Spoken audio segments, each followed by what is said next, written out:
जय श्री कृष्ण। दोस्तों, कहते हैं कि जन्म देने वाले से ज्यादा महान पालने वाला होता है। इसलिए तो कभी कभी हम अपनी प्रार्थना में कहते हैं कि हे पालने वाले, हमारी रक्षा करना। आज हम इसी पालने वाले की बात करेंगे। ये पालने वाला कौन है, आप अभी समझ जाएंगे। जैसा कि आप लोग सब जानते हैं कि कंस कितना अत्याचारी और गंदा राजा था। उसने आकाशवाणी क्या सुनी कि उसकी बहन की 8वीं संतान उसकी मृत्यु का कारण होगी, तो उसने क्या किया? विवाह के तुरंत बाद अपनी बहन और अपने जीजा श्री यानी कि वसुदेव और अपनी बहन देवकी को कारागृह में फेंक दिया और उसके बाद एक एक संतान को उसने इतने अत्याचारी ढंग से मारा कि रूह भी कांप जाती, आत्मा कांप जाती है ये बताते हुए भी। तो कारागृह में जब 8वीं संतान हो रही थी तो वसुदेव और देवकी को ये पता लगा कि जाओ और इस संतान को अपने मित्र नंदराय के यहां छोड़ दो, गोकुल में। परंतु अब ये था कि कारागृह में से कैसे जाएंगे, लेकिन क्योंकि भगवान श्री कृष्ण ने जन्म लिया था इसलिए कारागृह के दरवाजे खुल गए। सिपाही सारे, दरबान सारे बेहोश हो गए, मूर्छित हो गए और वसुदेव श्री कृष्ण, बालक श्री कृष्ण को लेकर किसी तरह भी आंधी तूफान से लड़ते हुए, नदियां पार करते हुए, मुसीबतों का सामना करते हुए गोकुल जा पहुंचे अपने मित्र नंदराय के यहां। नंदराय उनकी प्रतीक्षा ही कर रहे थे, जैसे कि उन्हें भी सब मालूम था भगवान है। उन्होंने सबको ये बता दिया था कि मैं आ रहा हूं।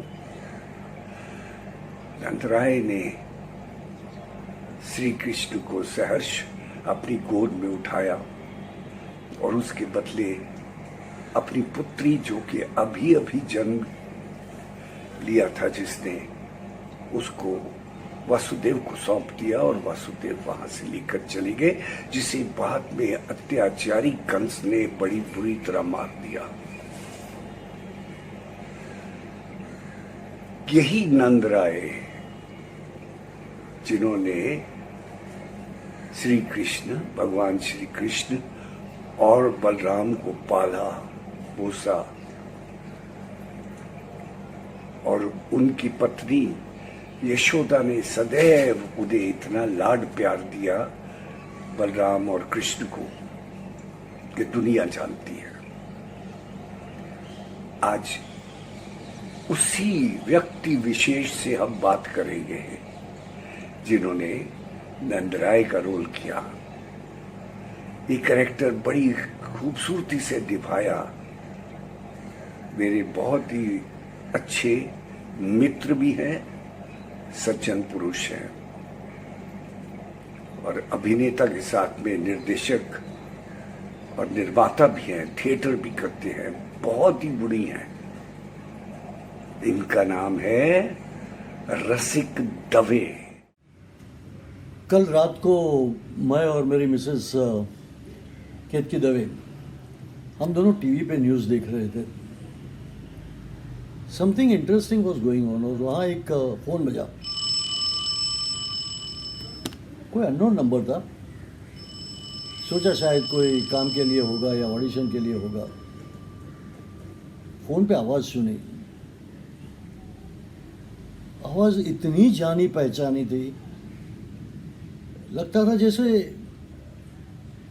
बहुत बहुत टाइम सुनी हुई है, और एकदम मुंह से आवाज़ निकल पड़ी, अरे ये तो शकुनी मामा। और सामने से बोला, हाँ रसिक तूने सही पहचाना, मैं गुफी पेंटर शकुनी मामा ही बोल रहा हूँ। And it was such a pleasant surprise to hear his voice after so many years. Almost 87 में ये आवाज़ सुनी थी, रोज़ सुना करते थे वो टाइम तो, 87 से 21 तक।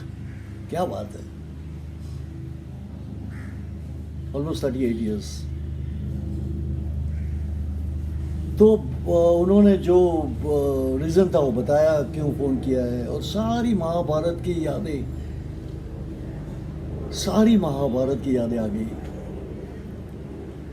अब महाभारत के बारे में क्या बताऊँ, उन दिनों मैं फिल्म में ट्राई कर रहा था। इनफैक्ट मेरी एक फिल्म आ भी गई थी 83 में, ऋषिकेश मुखर्जी की झूठी रेखा जी और राज बब्बर जी के साथ में, अमोल पालेकर जी थे, सुप्रिया पाठक थी। तो मैं फिल्मों में आने के लिए स्ट्रगल कर रहा था, और टीवी सेंटर पे भी, मतलब गुजराती डिपार्टमेंट में बहुत सारा काम कर चुका था। और गुजराती डिपार्टमेंट में मैंने एक प्ले किया था 30 मिनट का, जो विच वॉज बेस्ड ऑन कर्ण, कि कर्ण के साथ कितना अन्याय हुआ है, क्या क्या हुआ है। So I was very passionate about the whole thing, that I wanted to play Karna. और मेरी खुद की इंस्टीट्यूट थी ड्रामा की, we used to produce plays. So मैं सोच रहा था कि उसके ऊपर मैं एक फुल लेंथ प्ले बनाऊँ कर्ण के ऊपर। तो उसके ऊपर मैं काम भी कर रहा था। तभी मेरी कॉलेज में, केसी कॉलेज में, मेरे साथ एक फ्रेंड पढ़ा करता था जिसका नाम था रफ़ीक मुकादम, और हमारे गुरु हुआ करते थे शफ़ी इनामदार, और ये शफ़ी इनामदार के फर्स्ट चीफ एडी थे। और उन्होंने ताज़ा ये बी आर फिल्म्स ज्वाइन किया था। तो उसने कहा, यार तू इतना काम करता है टीवी सेंटर पे, प्लेज में, तो आके मिल ले, चोपड़ा साहब महाभारत बना रहे हैं। तो मैंने बोला ठीक है, चलो जाके मिलते हैं, क्या हर्ज है, मतलब स्ट्रगल तो करनी ही है। पहुंच गया ऑफिस में।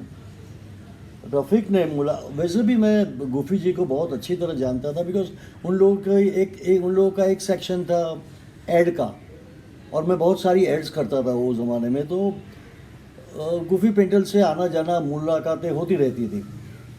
तो रफ़ीक ले गया, और रफ़ीक ने कहा कि सर ये रसिक दवे है, हमारे गुजराती थिएटर से बहुत अच्छा काम करता है। तो he said yes, I know him as a model, but I don't know that he is working in theatre and all that. तो बोले महाभारत में रोल के लिए मिलने को बुलाया है। बोले ठीक है। वो ज़माने में एक टर्म बहुत फेमस थे, मिलते रहिए, कॉल कीजिएगा, कुछ काम है तो बताएंगे। तो मैंने सोचा कि वो मिलते रहिए ही होगा। तो जैसे ही जाने लगा तो वहाँ बहुत सारे फ्रेंड्स भी हो गए थे, और उनकी रिसेप्शनिस्ट थी विल्मा पिंटो, फिर रफ़ीक मुकादम था, फिर और 2-3 लोग थे, उनके साथ बैठ के गपशप की, चाय बाय पी। जाने लगा तो दौड़ता हुआ रफ़ीक ऊपर से नीचे आया। तब वो ज़माने में क्या था, एक राइट साइड में एक छोटी कैबिन हुआ करती थी जहाँ पर गुफी जी बैठते थे, स्टेप्स थे, उसके बाजू में एक बहुत बड़ा ऑफिस, और एक्सट्रीम कॉर्नर पे रवि जी का ऑफिस था। तो दौड़ता हुआ रफ़ीक आया। रफ़ीक बोला कि गुफी जी बुला रहे हैं। तो मैंने बोला क्या हो गया भाई? तो बोले चल तो सही। गुफी जी बोला चल मेरे साथ। कुछ पूछने का तो सवाल ही पैदा नहीं होता था। मैं गया उनके साथ। वो रफ़ीक वहाँ बाहर बैठा, और मैं और गुफी जी रवि जी की कैबिन में गए। गुफी जी ने रवि जी के साथ मेरी पहचान करवाई। बोले ये रसिक दवे थिएटर से है, और ऐसा ऐसा है, और हम वो रोल के लिए सोच रहे हैं। तो रवि जी ने कहा ठीक है, मिलवा दो। और मुझे कुछ समझ में नहीं आ रहा है क्या हो रहा है। गुफी जी बोले चल मेरे साथ। जो दूसरी बहुत बड़ी कैबिन थी वो खोल के अंदर एंटर हुए, और जैसे ही एंटर हुए, कसम से बोलता हूँ ये नहीं बोलना चाहिए, लेकिन मेरी फट गई।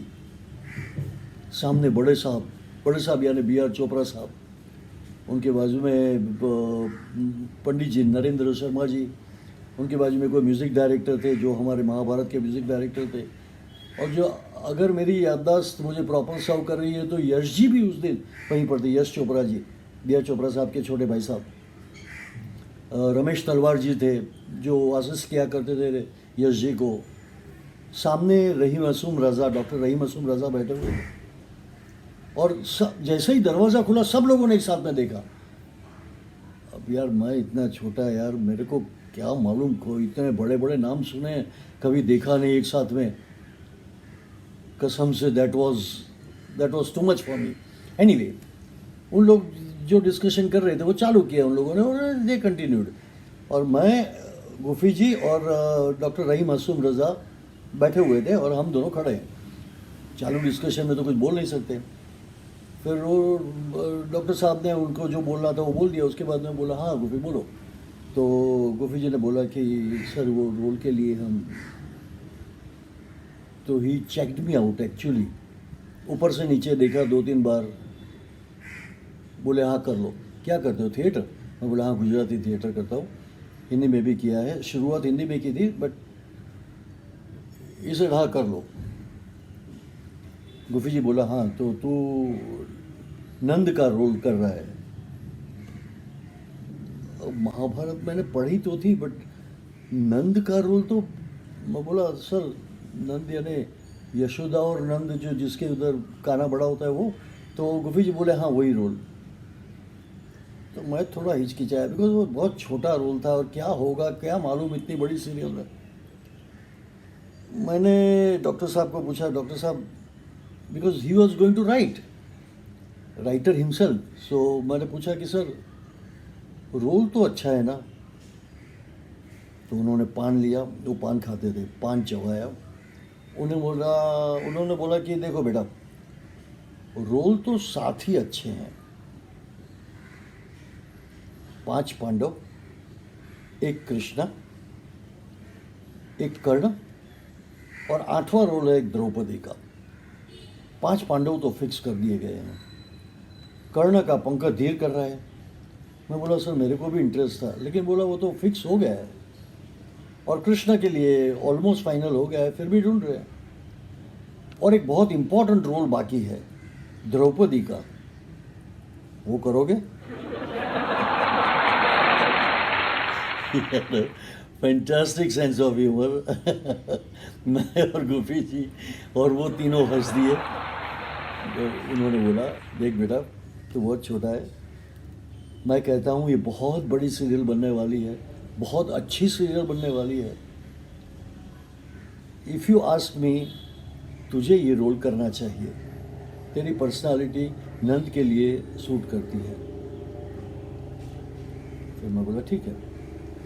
उन्होंने 5 सेकंड और 5 सेकंड के बाद में पूछा करेगा ना? मैं बोला सर आपने जो कह दिया तो फिर सवाल ही पैदा नहीं होता है, करूँगा ही। अभी तो महाभारत में जस्ट एक पास करना होगा तो भी मैं कर लूँगा, but I will do it. He said okay go ahead. हम लोग बाहर जा रहे थे तब ये बहुत ही इंटरेस्टिंग घटना बनी। बड़े साहब मतलब बी आर चोपड़ा साहब जो सामने बैठे थे। अब जस्ट एक और चीज़ बताना चाहूँगा, ये वाक़या हुआ उससे 2-2.5 साल पहले एक कॉन्टेस्ट हुआ था। जैसे फिल्म फेयर में राजेश खन्ना साहब और धर्मेंद्र साहब को सिलेक्ट किया गया था, वैसे एक स्क्रीन का कॉन्टेस्ट हुआ जहाँ पर बी आर चोपड़ा साहब, जे ओम प्रकाश, बासु चैटर्जी और वगैरह वगैरह बहुत सारे लोग जजेस थे। तो वो कंपटीशन में उन लोगों ने एक सॉलिलॉकी दी थी करने के लिए, मैं भी करके गया था। एंटर हुआ और ये सब जैसे आज ये सब लोग बैठे हुए थे, सभी जजेस बैठे हुए थे। उन्होंने पूछा कि कहाँ से हो? ऐसे I am doing theatre and this and that, introduce किया अपने आप को। तो बी आर चोपड़ा जी ने बोला कि थिएटर से तो थिएटर का ही कुछ कोई मोनोलॉग या तो कुछ करके दिखा दो, ये जो लिखा है वो छोड़ दीजिए।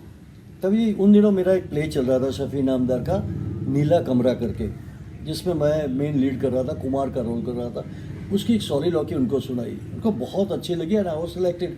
आई थिंक नितेश भारद्वाज भी सिलेक्ट हुआ था, अर्जुन भी सिलेक्ट हुआ था, हम सब सिलेक्ट हुए थे। एनीवे, बात यह है कि मैं जब जा रहा था गुफी जी के साथ में ऑफिस में से बाहर, तभी चोपड़ा जी बोले आप तो वही हो ना जिन्होंने वो कंपटीशन, मतलब वो जो स्क्रीन कॉन्टेस्ट हुआ था उसमें थिएटर की सॉलिलॉकी सुनाई थी।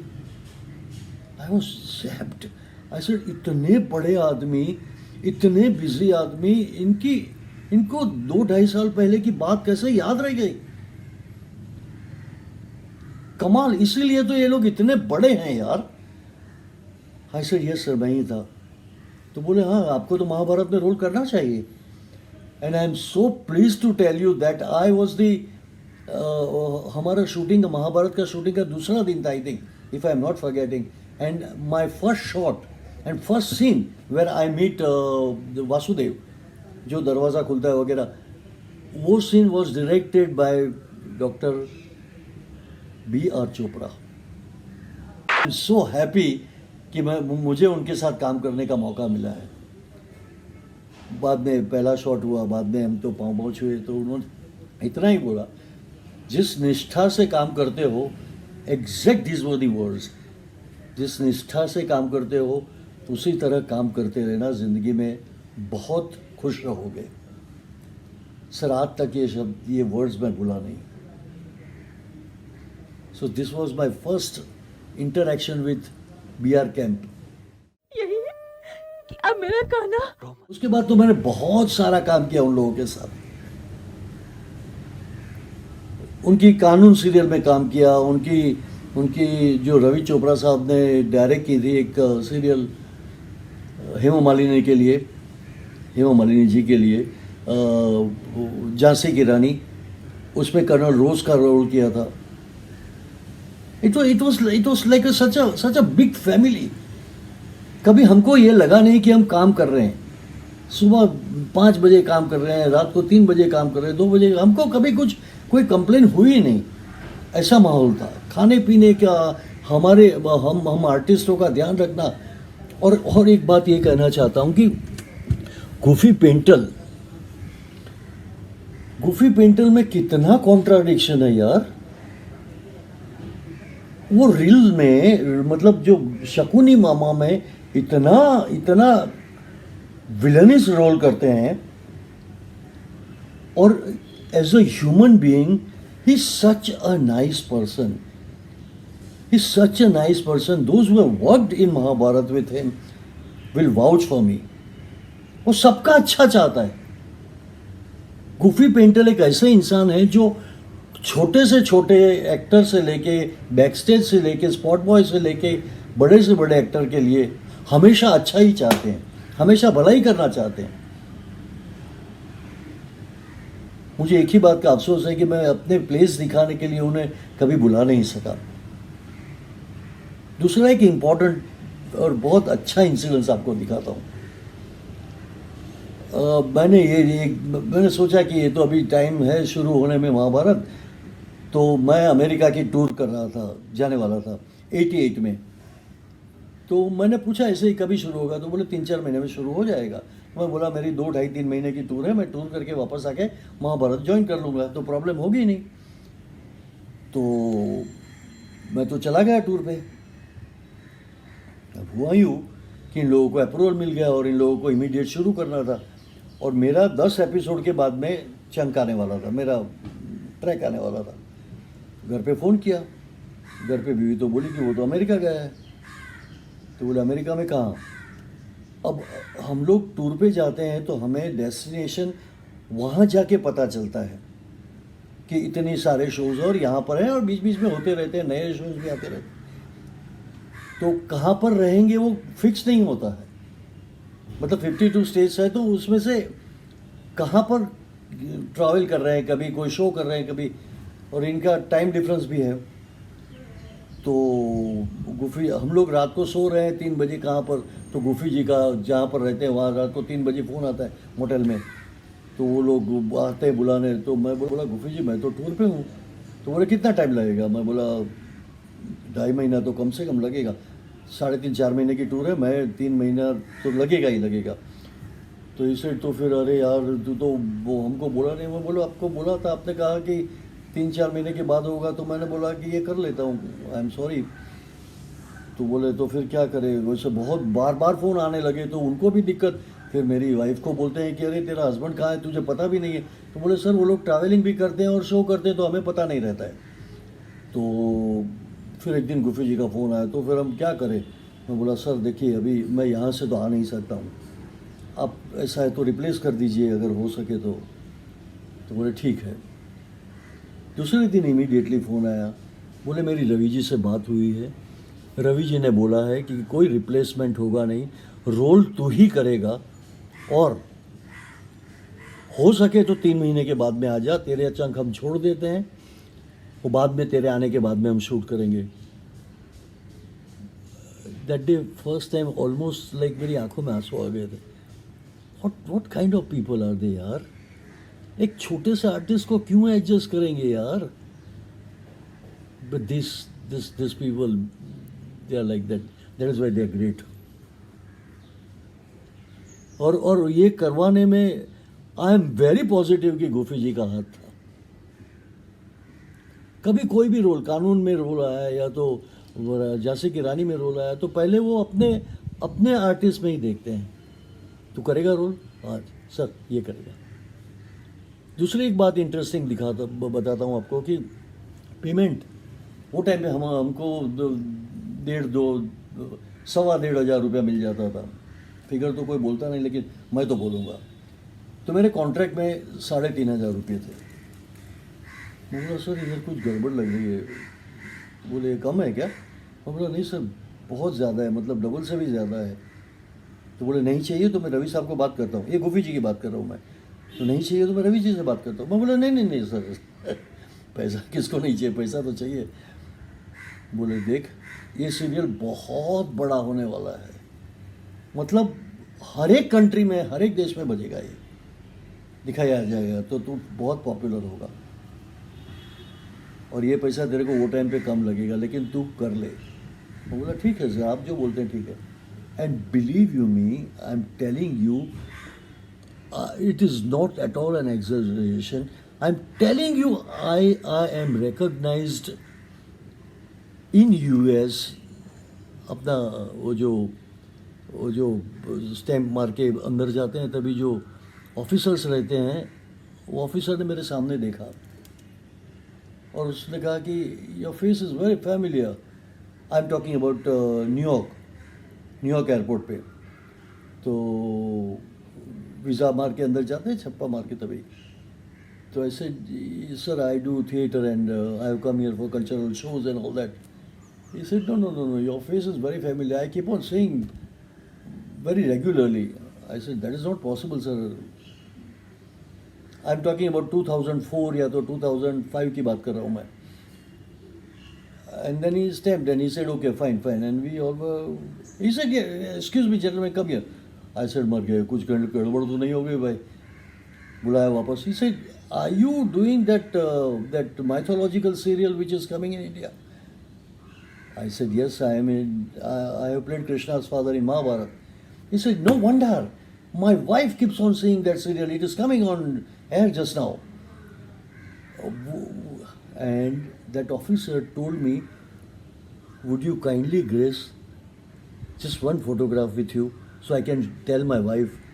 I said, immediately flashback गया गोफी जी का. गोफी जी बोला था देश विदेश में तेरा नाम होगा. This is how it worked. Till date, कहीं पर भी जाओ रसिक दवे तो पहले नंद ही बोलेंगे. और मेरे साथ जितने भी थे वो they all are famous because of Nand. I mean because of Mahabharata. I have given audition for Krishna also. Me, Javed Khan, Pankaj धीर, हम तीनों ने ऑडिशन दिया था चोपड़ा साहब के बंगलों पे, घर पे. लेकिन दूसरे दिन जब मैं ऑफिस में गया तो नितेश वो टाइम पे न्यूज़ रीडिंग करता था, आई थिंक मराठी का. उसको देखा और मैंने बोला कि यही होना चाहिए. और रवि जी ने तो उसको देख के ही बोला था कि इसको कपड़े पहनाओ. उसने मुरली मांगी कृष्णा के लिए. क्या बात है. और नितेश भारद्वाज यानी कि कृष्ण भगवान बनने के लिए ही पैदा हुए हैं. देन तो ही डायरेक्टेड अस इन गीता रहस्य which was produced by him also. और उस दिन रात को 2 बजे तक वो डायरेक्टर थे. 2:30 बजे रेडी होके आए Krishna and me, and I was playing Vasudev and Devaki Seema Pahwa कर रही थी। हम दोनों को ऐसा लगा कि साक्षात कृष्ण भगवान आ गए। अंगीकार किया है। ये सब जब हम छोटे थे और महाभारत देखते थे तो शाहू मोडक हुआ करते थे, और इतने सालों में अगर कोई कृष्णा है तो वो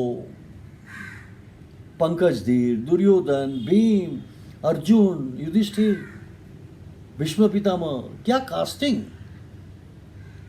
each and everybody is to the T fixing that role. बहुत ही इंटरेस्टिंग किस्सा कहना चाहता हूँ। हम लोग कानून की शूटिंग कर रहे थे and they all were searching for one character for Jhansi की रानी। जो झांसी की रानी को मार डालता है वो colonel Rose, and they were auditioning for so many characters. Lunch के टाइम पे मैंने जो असिस्टेंट डायरेक्टर थे रमेश भल्ला जी करके, उनको बोला कि मुझे इंटरेस्ट है ये रोल करने में। उन्होंने रवि जी को बताया तो रवि जी बोला कि ठीक है, कपड़े पहन के इनको ट्रायल करवा तो एक बार दिखते हैं। तो ब्लू लेंस वगैरह सब जैसे ही रेडी होके आया, रवि जी बोले हाँ ठीक है। तो दूसरे दिन शूटिंग और गुफी जी वहाँ पर थे। तो रवि जी ने पूछा कि भाई रसिक तेरे को वो घुड़सवारी आती है ना? तो मैं कुछ बोलूँ उसके पहले अपना गुफी जी ने बोला कि हाँ हाँ घुड़सवारी तो कर लेगा, रसिक तो कर लेगा। He was also playing one of the character in Jhansi की रानी। ये प्रोड्यूसर थी हेमा मालिनी जी।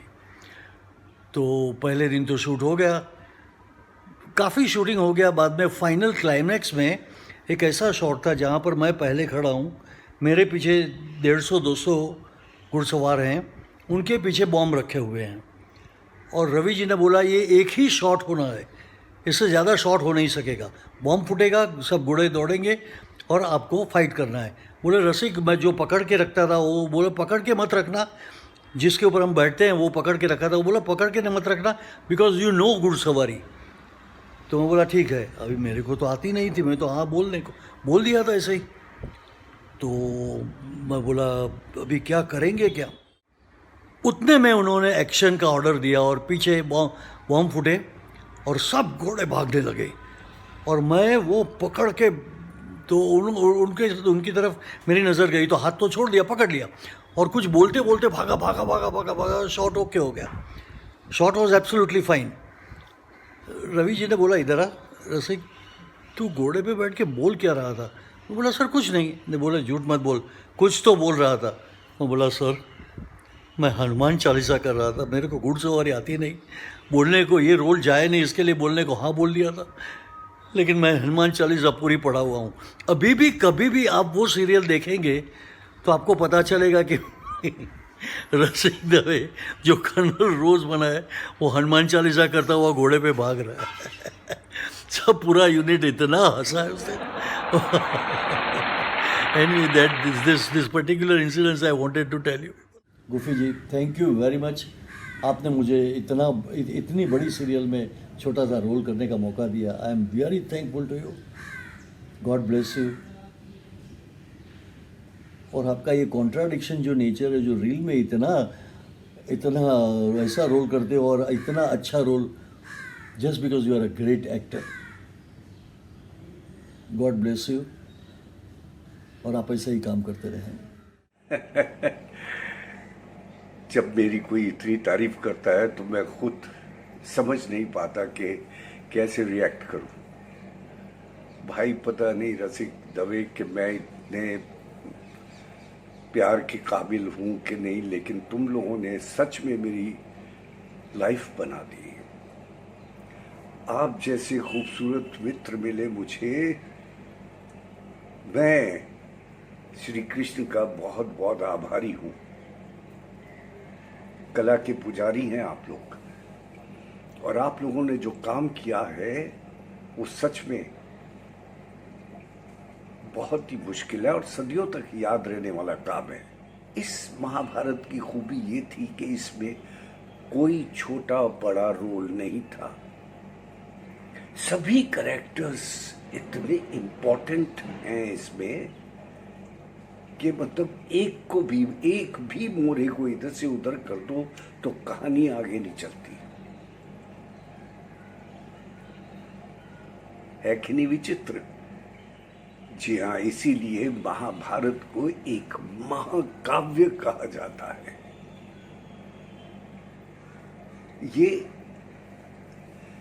सिर्फ इमेजिनेटिव नहीं है, ये हिस्टोरिक फैक्ट्स से बुना हुआ ताना बाना है।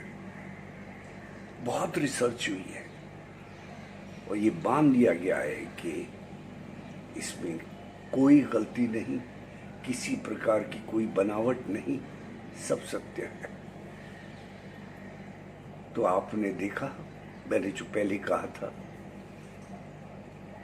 कि पालने वाला जन्म देने वाले से ज्यादा महान होता है। कैसा लगा कमेंट करके जरूर बताइएगा। और हाँ, अंत में जाते जाते मैं अपने पूरे भारतवर्ष को इस बात के लिए बधाइयाँ, ढेरों बधाइयाँ और मुबारकबाद देता हूँ कि हमारे जिन खिलाड़ियों ने टोक्यो ओलंपिक्स में अपना नाम बनाया है और भारतवर्ष का झंडा फहराया है, उनको सलाम।